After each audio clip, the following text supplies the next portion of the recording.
Thank you, Madam Chair. Lieutenant Colonel Blomqvist mentioned the problem of a third country national using multiple passports, something that could be made more difficult with an entry-exit system and biometric identification. Are we talking about situations where a person is using a travel document that belongs to someone else? And I would also like to ask how common that kind of misuse is, and do such multiple passport holders tend to come from some specific countries or regions?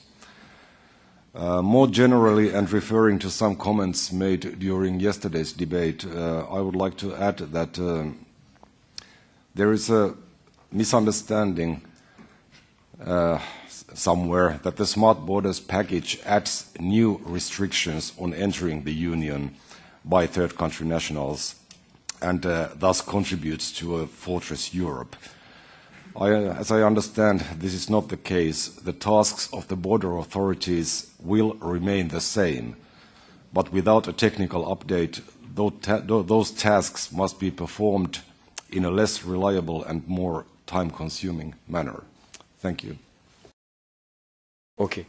On the first intervention by Mr. Halla-aho, I hope I pronounced it properly, you put a very difficult question, which is what happens if we resettle under EU resettlement program someone to, let's say, a Baltic state, and 3 months later is in Germany.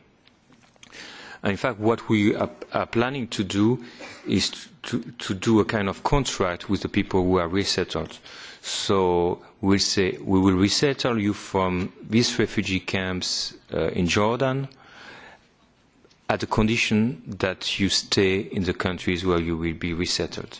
And if you are found out in another member state, you will be sent back to the first country.